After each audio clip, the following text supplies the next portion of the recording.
Buenos días, buenas tardes, buenas noches. Bienvenidos seas a esta segunda parte del episodio del Crítico Adulador sobre la migración. Te recuerdo que el Crítico Adulador es un espacio donde te plantearemos un tema, daremos nuestra opinión personal y la de nuestros invitados y dejaremos que tú al final te hagas la pregunta. Junto a mí habíamos quedado con Walter y como siempre Miguel, ¿cómo están? Bien, ¿y ustedes? Hola, buenas noches, bien. Hola, hola. ¿Dónde habíamos quedado en el episodio anterior? La migración, la primera migración del señor Walter. Ya, entonces tú nos estabas contando que tú naciste en ¿dónde? Tú naciste en Venezuela. Sí, sí, yo soy venezolano, venezolano, criollito, criollito. Entonces, pero tu Yo primera... nací en Caracas, Ajá. en San Bernardino, y, y crecí y estudié y viví ahí hasta el día que me casé. Bueno, hasta que me casé, pues, que fue cuando decidimos ir a intentar en Italia. Repito, no por problemas económicos, porque la verdad que los dos trabajábamos, mi señora se acababa de graduar, y los dos trabajábamos y ganábamos bastante bien, pero ya la situación se empezaba a poner un poco complicada Olías el y futuro. sí. Y Entonces, esa primera, Walter, disculpa que te interrumpa, ¿fue en qué época y a qué edad? en el 90 teníamos, Ah, ya lo habías dicho que fue después del Viernes Negro. sí, sí, fue en el 90. Y, y ¿Y bueno, tenías qué edad? tenía 29. Sí. No, no te vamos a sacar la cuenta de la edad, pero sí Bueno, creemos que total, no importa. sí, desde mi perspectiva, yo creo que hay como que, si lo pudiéramos graficar así rápidamente, son como dos líneas que van con pendientes diferentes, en el sentido de que mientras más joven tú emigres, vas a tener como más capacidad de trabajo y más capacidad de adaptarte. Lo veo súper bien con mi hijo, salvando distancias en edad, pero no vas a tener la inteligencia emocional para reponerte y para aprender las cosas que son también importantes, ¿no? Bueno, sí, en efecto es así. Y yo creo, si yo tuviera que aconsejarle a alguien eh, en este momento, con mi experiencia de vida, un consejo sería ese: a los que tienen que emigren jóvenes, que emigren en etapa universitaria, porque ahí haces amistades que te van a servir en el futuro, haces amistades que te van a servir como relaciones sociales, que son muy importantes. Parece mentira, pero son muy importantes. Y como tú decías, a esa edad eres joven, tienes agilidad, tienes habilidades, tienes que después, conforme pasa el tiempo y nacen los hijos y crece la familia y empiezas a tener otro tipo de problemas, todo se va haciendo un poco, no es que no se pueda, sí se puede, pero todo se va haciendo más complicado. Entonces, en mi opinión, viéndolo ahora en retrospectiva, la mejor edad para emigrar es en etapa de joven. Estoy hablando en este mundo, o sea, en el siglo XXI.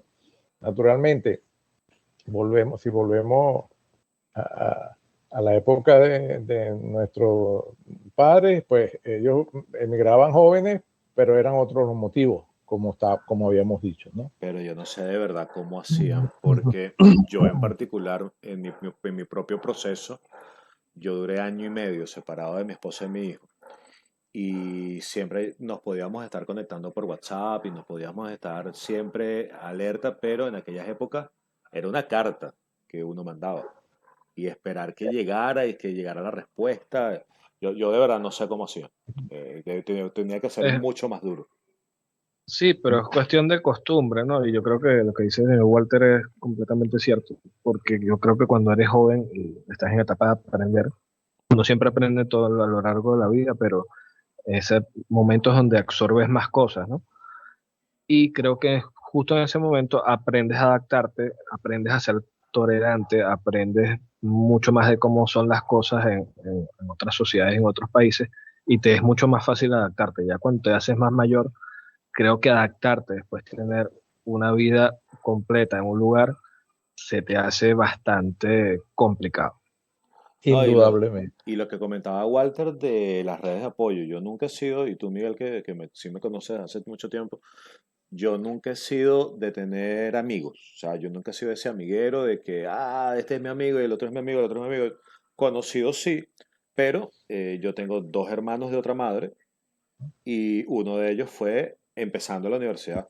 Empezando la universidad, duramos todo el proceso juntos, dejamos de ver clases juntos, pero todavía él está ahora mismo en Inglaterra. Francisco, te mando un abrazo, hermano.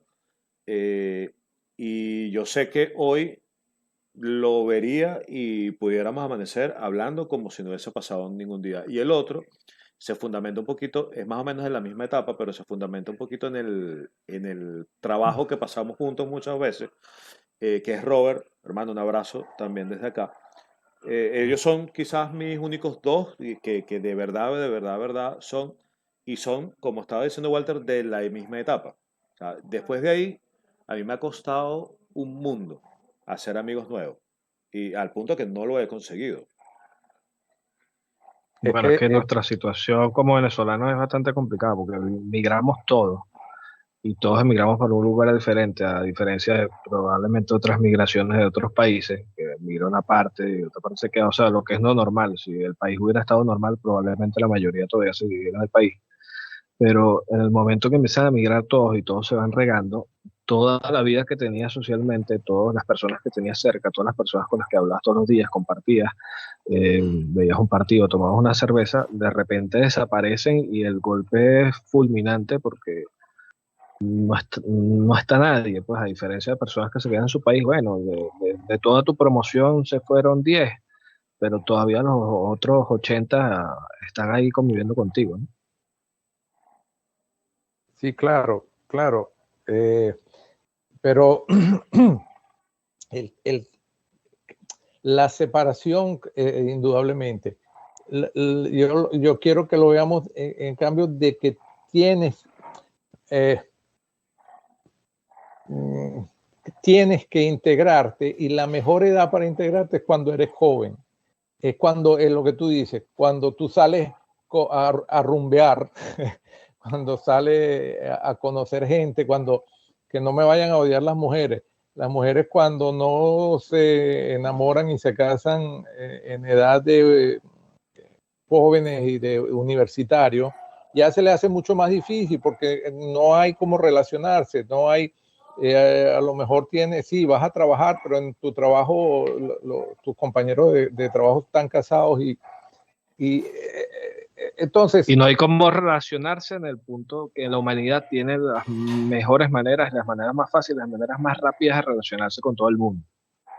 exactamente, Qué exactamente. increíble, ¿no? No, y que Así. en mi caso particular, y ustedes me confirmarán, yo salgo del trabajo para mi casa. Y de repente algunos sitios, como quizás el gimnasio, como quizás el trabajo lo que aquí llaman los afterworks, pero yo siento que no me hallo. O sea, no me hallo y creo que es un tema también de edad, de priorizar, de tener claras cuáles son tus prioridades, que tu prioridad es tu familia y que ya uno está como, llega una edad en la que uno está como que hecho de una manera y cambiar eso es como, requiere un esfuerzo que yo en particular ahora mismo no estoy dispuesto a dar. No, pero es que yo creo que no lo hubieras cambiado tampoco cuando estabas en la universidad con estas dos personas que nombraste. Es que tu selección, o sea, a lo mejor habían 40 personas más en el salón, sí eran conocidos y se la llevaban bien y todo, pero las personas que elegiste como relación, eh, te las llevaste después por el resto de la vida. Ujú. Ahora es mucho más difícil porque hay menos donde escoger, aunque tú vayas a un afterwork, a lo mejor sí hay 4 o 5 tipos ahí o mujeres simpáticos y todo, pero con los cuales no tienes afinidad porque no les gustan las mismas cosas, porque, en fin, el tema de la relación es complicado. Entonces, No, y si ahora te vas a Europa y tratas de salvar a una mujer y dices que eres ¿cómo es? El patriarcado y llámame por la E y no me mires porque eres un violador, se complica más aún, pues. Aquí, gracias a Dios, eso no ha llegado. No, gracias a eh, Dios. sí, aquí eso también es un tema. Inclusive una vez en clase de inglés, nos hicieron esa pregunta. Dice, si ustedes, porque tú como ciudadano puedes proponer una ley, que naturalmente después si tiene todo un recorrido, tienen que reunir unas firmas y después tienen que ir a la Cámara y después tienen que ir al Senado, en fin.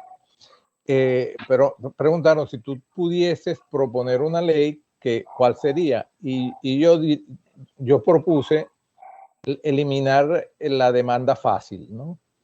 Aquí hay muchos muchachos, pero muchos, que han sido perjudicados gravemente con ese tema del acoso, porque están en el liceo ya por graduarse, a lo mejor tienen 18 años y se ponen de novios con la niñita del grado anterior que tiene 17 y pelean, y entonces los padres de la niña lo denuncian, lo demandan por acoso. Ya va, pero si estuvieron 3 meses o 5 meses o 6 meses juntos como noviecito, ¿por qué tú ahora lo vas a demandar? ¿Por qué no lo demandaste desde el principio? No sé si me explico lo que quiero decir. Sí, sí, Qué problema. es más, yo creo que la realidad que tú estás diciendo es lo que uno ve en películas y en programas, que allá tú puedes demandar por cualquier cosa, tengas o no tengas razón, y que después, si tú me estás demandando a mí, me toca a mí probar que yo la tengo. Exactamente, Y es un exactamente. proceso bastante tortuoso. No, y además hay gente que se ha visto realmente perjudicada, ¿no? Eso Y es cosas que una... no pasaban en tu época, eso en tu época era una tontería, porque al final todo el mundo se respetaba como probablemente sigue siendo hoy, pero te van metiendo tantas ideas en la cabeza, tantas cosas, que te vuelves loco.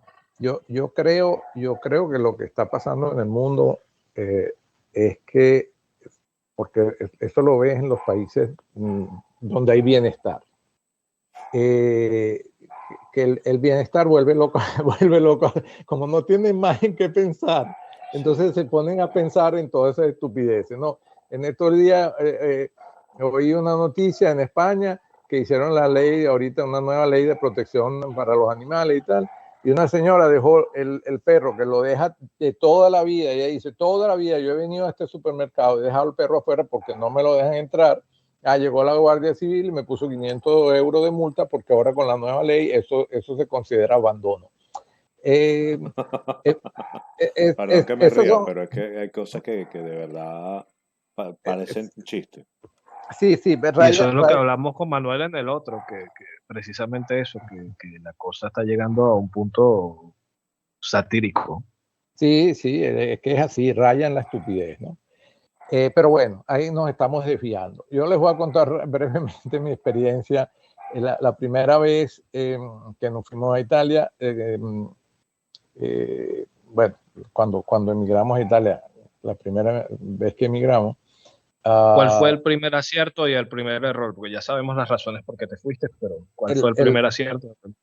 El primer error fue llegar a donde estaba cómodo. Es decir, llegué a casa de mis padres. Mi padre tenía ya 2 apartamentos y nos puso uno a disposición y llegamos ahí. Pero esa ciudad donde él tenía los apartamentos era una ciudad de veraneo, una ciudad de playa, en la cual durante el verano llegaban 300.000 turistas, pero desde el 15 de septiembre hasta el 15 de mayo del año siguiente eran 18.000 personas en toda la ciudad. Entonces, yo ingenuamente abrí un negocio de computación, pero no había a pesar de que sí, que cerca tenía ciudades más grandes y todo, y que al final terminé yendo a vender fuera de mi ciudad, pues para poder subsistir. Pero ese, digamos, fue el primer gran error. Uno Porque cuando... era una ciudad de mayores también, me imagino.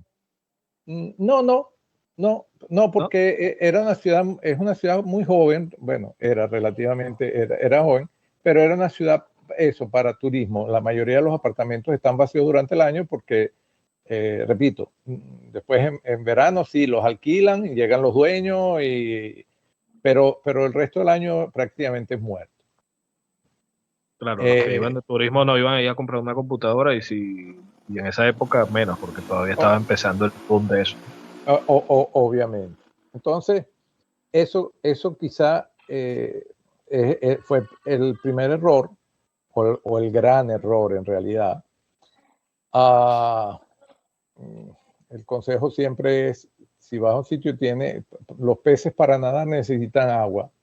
Entonces hay que ir donde haya movimiento económico. El país en general puede estar bien, pero naturalmente hay sitios más deprimidos, sitios o quizá era el caso de abrir otro tipo de actividad, algo basado en turismo o algo, pero bueno, en ese momento uno tiene, por lo mismo de que es más joven, tiene otras visiones y bueno, y al final, repito, todo hace experiencia. Yo creo que Ah, es un tema bastante habitual también, ese que tú dices, justamente producto de desinformación, de falta de experiencia, de que el proceso migratorio es un proceso que se vive una, dos, tres veces como máximo. Aquí en Dominicana hubo una cantidad importante de venezolanos que cuando llegaron se quedaron en la parte turística, pero la parte turística vive exclusivamente del turismo, lo mismo que te está pasando, que te pasó a ti en esa primera. Y yo lo que les decía, no, mira, tú tienes que venirte más a la ciudad, venirte a la capital, estar aquí. Y yo en particular, a mí Santo Domingo no me gustaba. Es una ciudad, al igual que Caracas también, como capital latinoamericana, es muy hostil. Pero a mí me gustaba, era una ciudad más pequeña que viene siendo como la tercera ciudad de aquí del país. Pero, ¿qué pasaba? Esa ciudad tenía un solo cine, no tenía teatros, tenía una sola universidad, dos universidades, no tenía colegios de calidad y las fuentes de trabajo, cuando tú ves los portales, el 80% de los trabajos ofrecidos estaban era aquí en Santo Domingo y todavía es una realidad que se mantiene. Y como inmigrante tú tienes que estar dispuesto a hacer lo que sea. Yo en particular soy contador, pero aquí me tocó, fuera, después de que mi proyecto personal de restauración falló, yo tuve que pasar por asesor inmobiliario y empecé en compras y la vida me ha llevado a que me especialice en compras. Pero eso no hubiese sido posible de yo no haber escogido Santo Domingo como ciudad. claro, ese es otro tema eh, eh, que yo le digo a los que ahora últimamente alguien me llamó y me dijo que se venía y que qué consejos le daba. Bueno, naturalmente yo le di todos los consejos reales que le puedo dar. Y, pero una de las cosas que le dije, hazte un baño de humildad. Tú eres una mujer preparada, emprendedora, pero los primeros tiempos, olvídate. Yo no aconsejo a nadie que venga aquí a pasar trabajo, pero que no vengan con la expectativa de hacer lo que hacían, porque no es cierto. O sea, en el 99% de los casos no es cierto. No es cierto porque tienes que equivaler tu título o porque por mil motivos. Entonces, no quiere decir que no lo llegues, no puedas llegar a hacerlo. Lo que digo es que en los primeros tiempos te tienes que remangar, como hacían nuestros padres. O sea, yo soy, sí, tú puedes hacer lo que quieras. Aquí hay una anécdota de un vecino mío colombiano. Él dice, él fue gerente de una empresa grande en Colombia por mucho tiempo. Y él dice que cuando llegó aquí fue a una entrevista de trabajo y le preguntaron, él dijo, yo soy esto, yo soy lo otro, yo tengo tantos años haciendo de gerente, ¿no? Y al final el tipo le dijo, muy bien, tenga. Y le dio una mopa para que limpiara los pies. Entonces le digo, empecemos por aquí. Repito, yo no digo que eso sea el ITER, pero que no vengan con esa expectativa, no, porque yo allá era, no, bueno, usted allá era, y aquí también es, pero tiene que darle tiempo al tiempo, tiene que hacer el recorrido que hay que hacer, y no es de la noche a la mañana. Hay que tener presente que perdón. No, sí, sí. Que hay que Ahorita, tener perdón. presente que cuando uno llega sin, bueno, suponiendo que lo hagas legal, llegas con papeles y llegas con tu título enrollado debajo del brazo y llegas con tu budare y llegas con todo. Pero uno entra a competir con gente que ya tiene una formación específica en el país de acogida y va acumulando una experiencia. Uno puede tener mucha experiencia, pero no tienes manera de comprobarla y muchas veces a las empresas no les interesa, a menos que tú vengas ya con algo, digamos, de muy alto perfil, como un alto ejecutivo, un puesto de muy poca oferta. El resto es competir y muchas veces competir con muchachitos que son menores que uno. De ahí la importancia de lo que Walter decía de hacerlo en esas etapas iniciales. Porque Bueno, de hecho, ahí como que se perdón, igualan ahí como que se iguala la competencia. O sea, esa brecha se cierra un poquito, pero yo en mi caso, que me tocó hacerlo con 32, sí, más o menos 32 años, tuve que ingeniármelas para poder empezar a competir en un mercado laboral con gente de 25 años que estaba cobrando lo que estaba cobrando una persona de 25 años.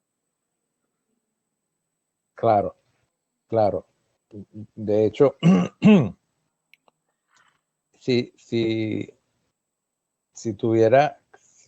tengo que decir cuál fue el error, bueno, pero es que la vida a veces te lleva por caminos pero el error de esta segunda inmigración fue no haber venido 10 años antes. Pero 10 años Parecía, antes sabiendo lo que sabes ahora. 10 años antes era 10 años más joven. Bueno, ya lo entendieron que tengo 62 años. Es difícil, es mucho más difícil llegar con una cierta edad. Es difícil en todo sentido. Entonces, aún para buscar empleo rellenando bolsas en el supermercado, es más difícil para una persona de edad que para un joven. Entonces, bueno.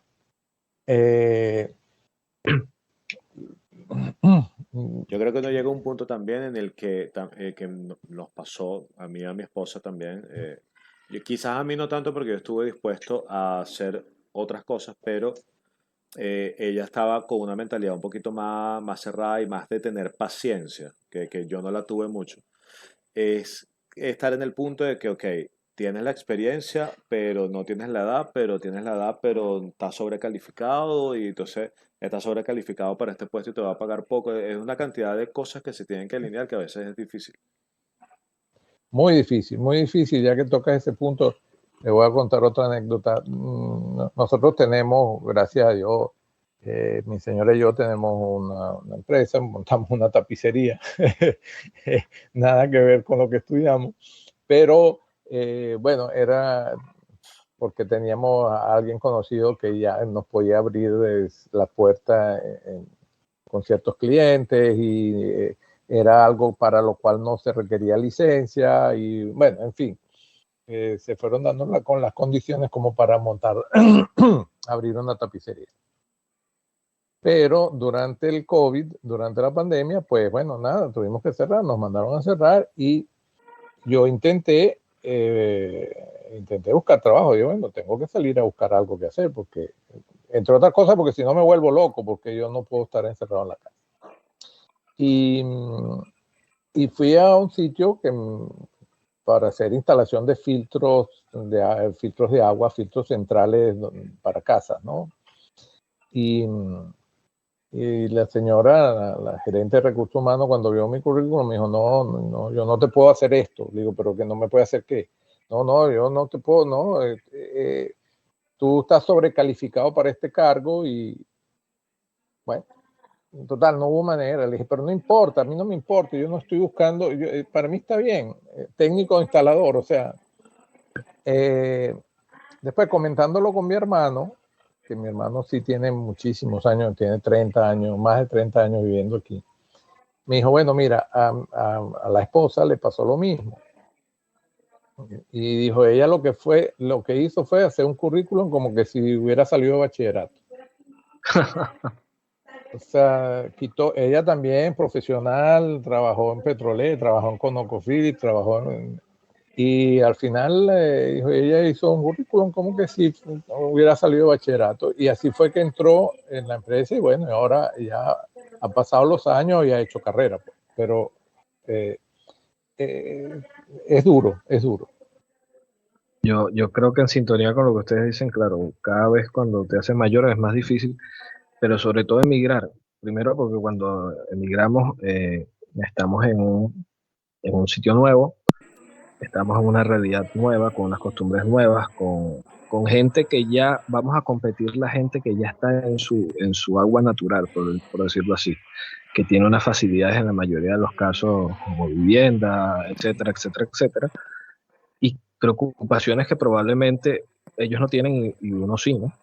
El Claro, pagar alquiler, el cambio de pagar servicios, el cambio de la rutina que tenías en un país muy diferente y, y se hace mucho difícil competir con ellos y cuando empiezas a competir también tienes que ganar menos, tienes que empezar de abajo y ese punto es muy fuerte, ¿no?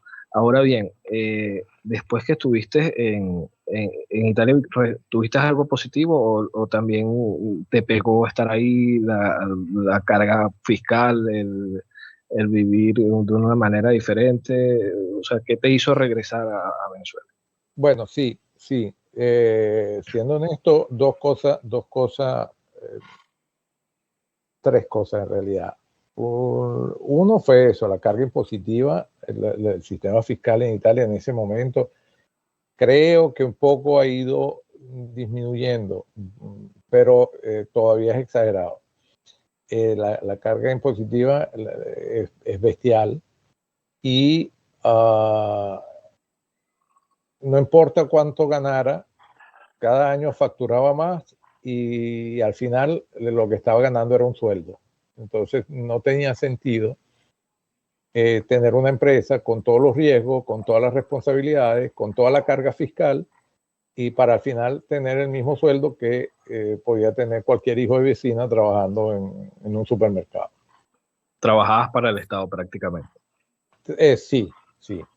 De hecho, yo siempre cuento, cuando yo empecé ahí a abrir la empresa, el contador, porque ahí el contador es obligado, porque si no las multas, porque es imposible tener todo el día si no tienes a alguien que se ocupe. El contador me dijo, ¿tú estás seguro de lo que vas a hacer? Porque mira que aquí tú vas en sociedad con el Estado al 52%. El 52% para el Estado y el 48% para ti. Una carga impositiva altísima, ¿no?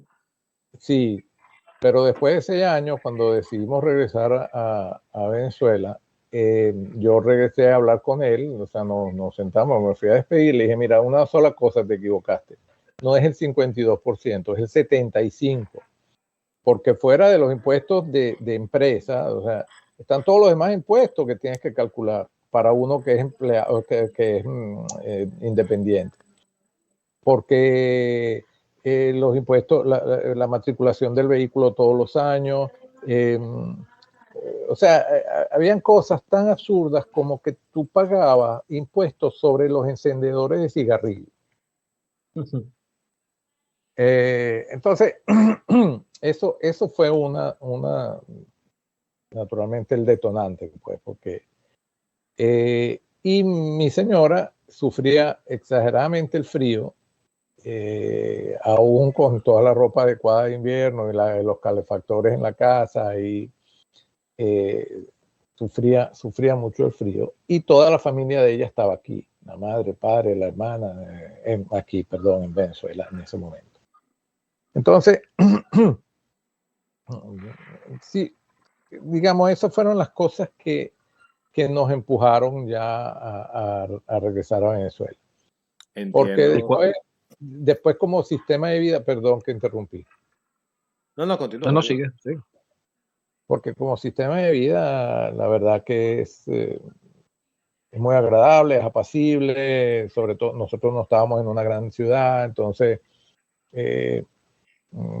por decir algo, en verano yo salía de mi trabajo a las 7 de la tarde, a las 7 de la noche, y como todavía había el sol, iba a la playa y ya me estaban esperando en la playa. Ella, mi señora con mis dos hijas. Hay muchas cosas que valen la pena. El servicio sanitario, no pagas un centavo. La escuela de las niñas gratis y le dan, o sea, Bueno, digamos, gratis no es. bueno, claro, lo pagas con los impuestos, ese es el tema, pues, pero digamos, tienes una preocupación menos. Sí, pero no te dan la opción de elegir, porque si tú tuvieras una carga impositiva mucho menor, podrías elegir tu seguro, tu colegio, tu salud, o sea, Claro, todos ellos deciden por ti. claro. Entiendo, Lo, Walter, que ahora en tu nuevo emprendimiento, esa carga es mucho menor, ¿no? sí, nada que ver con el sistema italiano. Y O esto sea, tiene que ver también entonces con lo que también los españoles se quejan de que la capacidad de emprendimiento se ve muy mermada ante esas cargas, porque hay que sacar mucho más dinero que el que tendrías que sacar en cualquier otro lado. Por eso es que Estados Unidos es mayoritariamente también un país de emprendedores, ¿no? sin duda, es que en todos los sentidos, mira, abrieron, yo repito, yo puse una venta de computadora y software, ¿no? En Italia, y abrir la compañía me llevó 6 meses. Y 6 meses tienes que pedir la licencia, tienes que ir a hacer los exámenes en la Cámara de Comercio. En la Cámara de Comercio hay 8 tipos que se sientan alrededor de una mesa redonda y cada uno te pregunta sobre una materia, uno legislación, uno economía, uno referidos naturalmente al producto o a la actividad que vas a ejercer. Estados Unidos es todo mucho más sencillo. En Estados Unidos tú abres una compañía en mediodía. Eh, o sea, aquí el tema es los impuestos. Tienes que pagar impuestos. La carga impositiva no tiene nada que ver, repito, con los impuestos que se pagan, por lo menos en Italia, aunque en estos días lo que tú dices, he visto muchos videos sobre la carga impositiva en España y creo que se copiaron el modelo porque es tan parecido que, bueno, y aquí sí, sabes tú, pero además no hay sorpresas, tú sabes lo que vas a pagar. Y el gobierno sencillamente te dice, ¿cuánto generaste? Tanto, bueno, para eso en esta escala de tasación tienes que pagar esto. Lo pagas y listo. Sí. Sobre todo simplifica mucho los impuestos. Es más que todo un impuesto sobre lo que produces y decide qué hacer tú con tu vida. Claro, no hay sanidad pública, no hay, sí hay educación pública, pero no tan grande.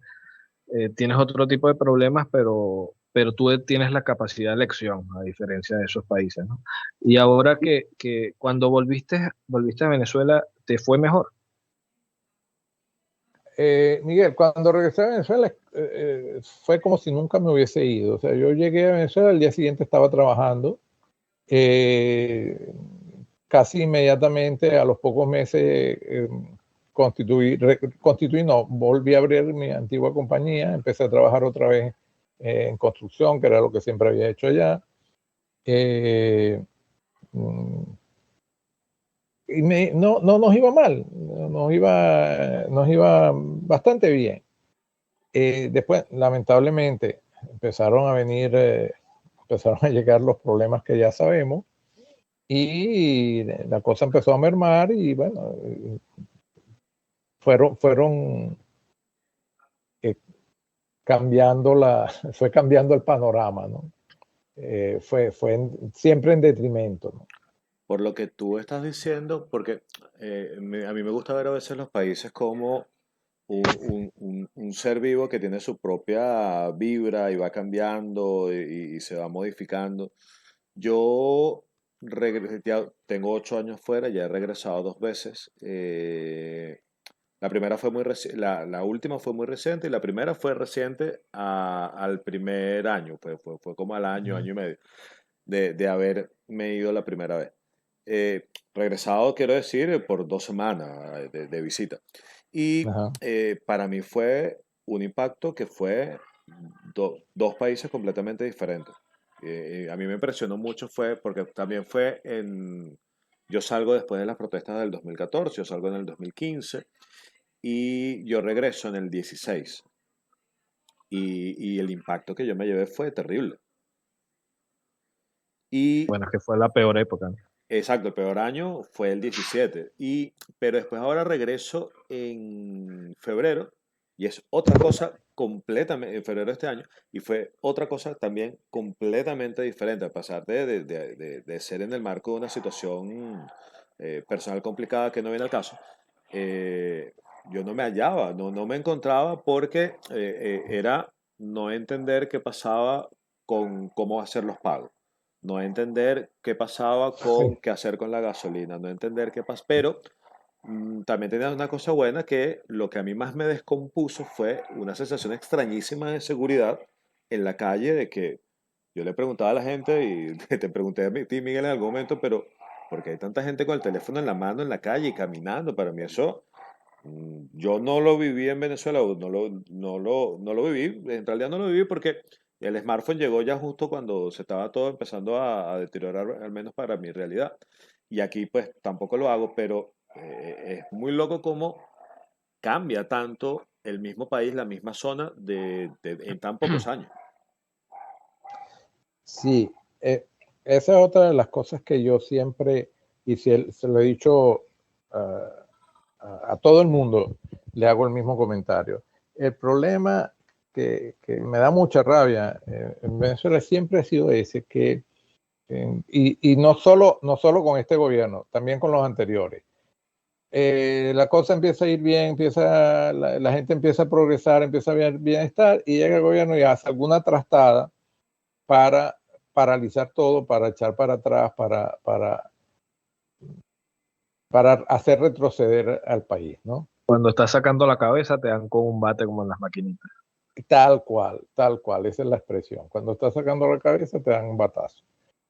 Y lo que tú dices, a mí me pasó, nosotros cuando emigramos, mi primera hija nació en Italia, la segunda niña, y ya mi señora estaba en estado, fue a Venezuela al matrimonio de la hermana, y ya la segunda niña nació en Venezuela, estuvo en Venezuela pocos días y regresamos a Italia. Eh, y lo que tú dices, a mí también prácticamente era año y medio que faltábamos. El día que ella dio a luz, yo llegué de Italia y le digo, bueno, ya la niña había nacido, ya la gente había ido a felicitarnos, y bueno, darme algo de dinero que me voy a comprar abajo un cachito, algo, porque no había ni comido. Y saqué, ahora no recuerdo, porque ha habido tanto desbarajuste con la moneda y los ceros, quitarle los ceros, y ya en esa época todavía no se le quitaban ni siquiera los ceros. Y ella ve que sacó un billete y me dice, agarra, agarra. Digo, no, pero lo que voy a comprar es un cachito. Agarra, agarra. ya la inflación había sido en año y medio una cosa, ahora no me puedo recordar, pero una cosa bárbara, una cosa que sí fue traumatizante. Pero ya cuando decidimos regresar en eh, bueno, 5 o 6 años después, 6 años después, sí, sí, la inflación igual era bestial, pero lo que comentaba antes Miguel, uno ahí sabe cómo moverse, tiene amistades, tiene conocidos, sabe dónde ir a tocar la puerta, es un sitio donde te has desarrollado y donde has vivido toda tu vida, pues. Entonces, eh, probablemente ahora a mí también me costaría, porque yo veo videos, eso. Sí, me pagas en dólares, pero te devuelvo en billetes, pero estos billetes son con cero, estos son sin cero. O sea, es una locura. Eso de pagar hoy día, sí, se ha vuelto una locura. Y por otro lado, veo que hay problemas que persisten. Ahora están otra vez haciendo unas colas bestiales para la gasolina, o en fin. Ahora que tú estás asomando esa ventana, yo te estaba escuchando y durante un tiempo acá sí asistí durante una o dos ocasiones a concentraciones de venezolanos en donde la pregunta de la persona que estaba en tarima muchas veces era, ¿quién se devolvería? Entonces, mi Ujú. pregunta es, porque yo para mí es una realidad que le digo a todo el mundo. El país del que yo salí ya no existe ni va a existir nunca, porque no va a estar la misma gente, porque mi cuadra no va a ser la misma, porque han pasado 8 años y van a pasar más. Entonces, el devolverme, porque mi hijo hoy ya es más dominicano que Duarte. Duarte es el Simón Bolívar de aquí, para que no lo Ah, sepa. sí, sí. Entonces, a menos que sea de verdad una cosa muy necesaria, yo no quiero que él pase por ese tema migratorio, a menos que sea que ya él lo decida por temas profesionales.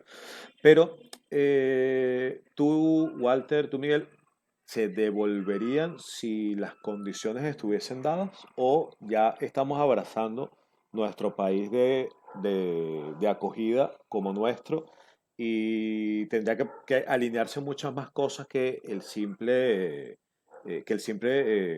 gusto, la simple decisión de querer hacerlo? Yo creo que no, yo creo que la situación tendría que ser muy, muy, muy diferente para volver a, me imagino que en el caso de Walter ya sería una locura, ya por la edad, porque ya sé qué sentido tendría, pero volver ya sería, tendría que cambiar demasiadas cosas y volver a empezar de cero. Y eso yo no lo veo a corto plazo. Y si te vas para atrás, eh, como ya dijimos al principio, que somos familia de inmigrantes, y, bueno, yo nunca, es muy raro haber visto, sí, había gente, pero era muy raro haber visto gente que con toda esa situación y todo lo demás que pasaban en esos años, en el siglo pasado, la gente quisiera devolverse. Mucha gente te decía, no, o sea, esta ya es mi tierra, yo no allá no tendría que, iban de vacaciones, iban a disfrutar, veían a la familia, pero al final eras un venezolano más en tu en tu tierra de origen, eras un venezolano más y ellos se sentían como tal. Y emigrar, no querían hacerlo, básicamente no querían hacerlo porque ya no, ya su tierra era esta. Entonces yo creo que de las personas que han emigrado y se quedaron muchos años, es muy difícil que vean ahora volver a Venezuela como algo que les complacería, porque como tú mismo dijiste, ya no está la misma gente, ya no está la misma sociedad, ya no es el mismo país, ya aunque vieras progreso o vieras un cambio cultural muy, muy fuerte, volver a acostumbrarse creo que es un punto de inflexión que no hay. Y aunque el país se recuperara y tú puedes traer profesionales, puedes volver a traer cierta cantidad de inmigración, el que vive en Europa o el que vive en Estados Unidos y ve que las cosas funcionan y no le falta nada si emprenden la vida, si hacen trabajo, no tendría mucho sentido volver aquí a menos que la oferta sea tan suculenta que te vayas por motivos profesionales. Y yo antes de quitarle más tiempo a Walter, quiero aprovechar también nuevamente una ventana de que una de las razones también, además de las que ya expresé, porque yo considere más lejano el retorno, es, y al menos en una primera oleada, porque yo sé que hay gente, hay venezolanos afuera que la están pasando mal. Yo, gracias a Dios, no es que tenga la vida resuelta, pero no tengo que pensar en qué voy a comer esta noche, ¿sabes? ¿Sabes a lo que me refiero? Pero en esa primera oleada de gente que se va a devolver, tengo el presentimiento de que puede haber mucha cacería de brujas en el sentido en el que hay mucha gente en Venezuela que todavía hoy, a pesar de la recuperación, venga, es una recuperación en relación a 2017, pero no es una recuperación en base a 2010 ni a 2005, ¿no? Eso tenemos que tenerlo claro. La está pasando tan mal y hay tanta gente pasándola tan mal que en mi moral no está ir a quitar parte del beneficio de lo que ya ellos de que ya se tuvieron que comer todas las verdes. En el sentido de que los primeros puestos de trabajo deberían ser para quien se quedó, los primeros puestos en hospitales, los primeros beneficios públicos, los primeros maestros que lleguen a tener una educación, a dar una educación mejor debe ser para esos niños que, o esos hijos de la gente que se quedó. Entonces, yo no sé cómo lo ve Walter en ese sentido, pero quise aprovechar esa ventana también para dar ese argumento. Bueno, yo, yo personalmente, sí, por esos motivos, porque por la edad y porque, bueno, ya sería volver a arrancar por quinta vez, ya no tengo ni las ganas ni la fuerza. Y yo realmente estoy agradecido con Estados Unidos por la acogida que nos dieron. Y honestamente no regresaría por las mismas razones que ustedes han expuesto. Ya eso no es el país donde yo crecí, no es el país donde yo me desarrollé y donde disfruté. Lamentablemente lo deterioraron a tal punto que probablemente me gustaría regresar alguna vez de paseo, pero no, para irme a instalar de nuevo, no. Sería una locura de todo punto de vista, ¿no? Ojo, cuando yo digo Eh, que el país no existe y no existirá, puede ser que, y yo quiero que Venezuela se mejore, pues que venezolano no quiere eso, pero podrá llegar a ser primer mundo y para mí va a ser un país distinto, no va a ser mi país.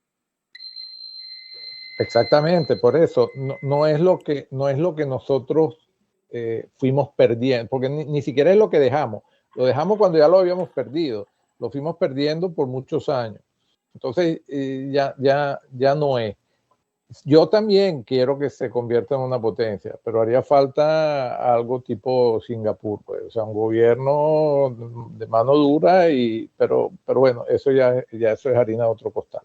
Sí, Ah, y referente a lo que tú dices, sí, también es cierto que los que se quedaron allá, pues tienen como un derecho natural de tener ciertos privilegios sobre los que escapamos, entre comillas.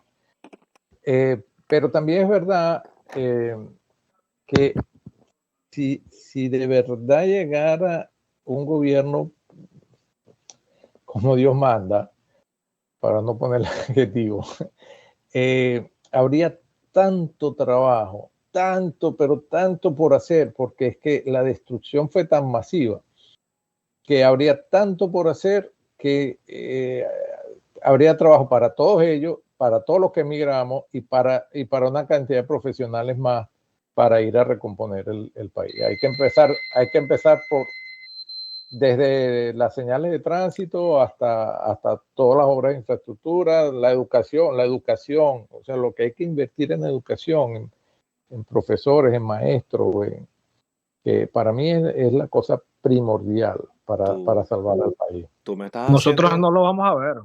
Nosotros no lo vamos a ver. Yo sí, creo que es muy fácil destruir algo, pero es muy difícil construir algo.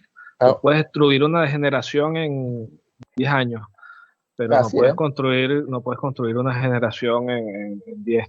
Necesitas varias.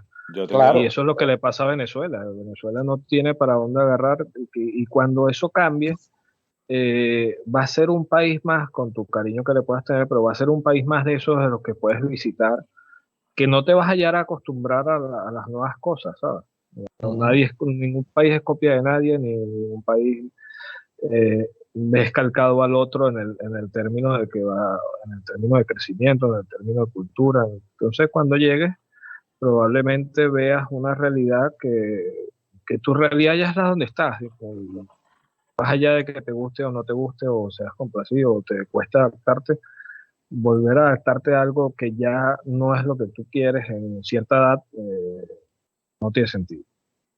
Comparto plenamente. bien, miren, hay una entrevista que le hacen a Franklin Virgües y ya con esto yo voy cerrando también.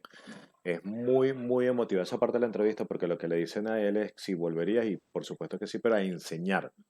Y yo creo que sí, es un tema de que quienes vuelvan tienen que llevarse todo el aprendizaje que hemos ido llevando y que no se nos olvide que la electricidad es un servicio que hay que pagar, que el aseo es un servicio que hay que pagar, que el combustible es un insumo que hay que pagar y que debemos contribuir todos y llevar todo lo que hemos ido aprendiendo. Yo pudiera, durante un momento, ya yo cada vez lo voy viendo más lejos por lo que también Miguel estaba diciendo, de que yo no lo voy a ver y en mi cuenta eran 33 años y después en otro espacio podré decir por qué. Pero yo soñaba un sitio en el que llegásemos todos y pudiéramos poner como lo que se ve quizás en Nueva York, que toda esa oferta gastronómica de tantos y tantos países, pero que la lleváramos nosotros mismos. Claro, claro. Y bueno, ya con esta yo empiezo a despedirme. Se nos está acabando la hora de esta segunda reunión. No sé si tú quieres dar unas palabras finales. Bueno, nada, pues agradecerles mucho la oportunidad. Eh, ha sido, ha sido, ha servido también para hacer un poco de catarsis. Muchas gracias y muchos éxitos. Muchísimas gracias. Yo para despedirme, yo creo que lo único que puedo haber discrepado hoy es de lo que estaban hablando hace un rato de que hay que darle prioridad a los que estaban. O yo creo que si llega un nivel de reconstrucción del país donde, donde todos quisiéramos llegar, va a hacer falta mucha gente y creo que la mejor, las mejores personas que pueden reconstruir el país son las que tienen la patria en la sangre y son los que se fueron.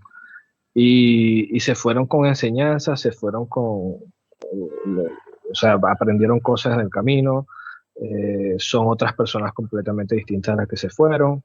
Yo creo que todos los que regresen serían buenos, serían de ayuda y serían necesarios para poder reconstruir todo en caso de que eso se pudiera.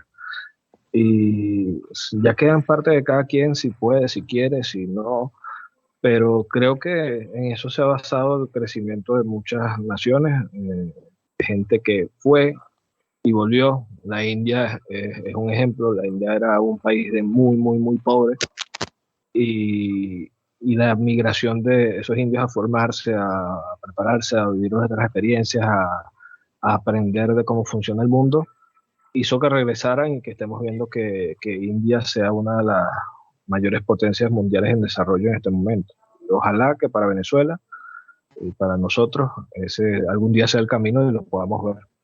Y como siempre, entonces al final de nuestros episodios vienen las preguntas. Yo, por mi lado, hazte la pregunta si eres inmigrante, hazte la pregunta de si eres hoy mejor persona de la que llegó a tu país de origen, hazte la pregunta de qué le has dado a tu país de origen y hazte la pregunta entonces de qué más puedes hacer por tu país original.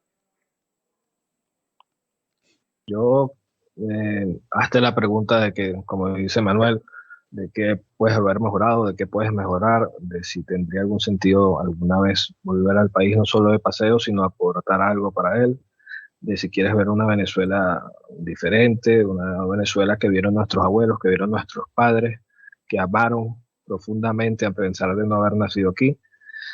Bueno, allá, en este caso, creo que siempre decimos aquí porque tenemos un sentimiento de apego muy fuerte a donde nacimos, a donde vivimos, a donde compartimos, a donde conocimos gente grandiosa.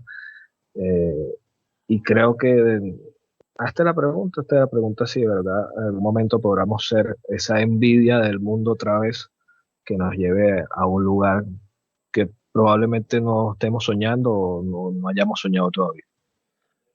Gracias por Y muchas seguir. gracias al señor Walter. Gracias, Walter. Gracias a ustedes por seguir con nosotros. Esto fue El Crítico Adulador. Compártenos con tus amigos, escúchanos y dale like en la plataforma de donde sea que nos estés escuchando. Buenas noches.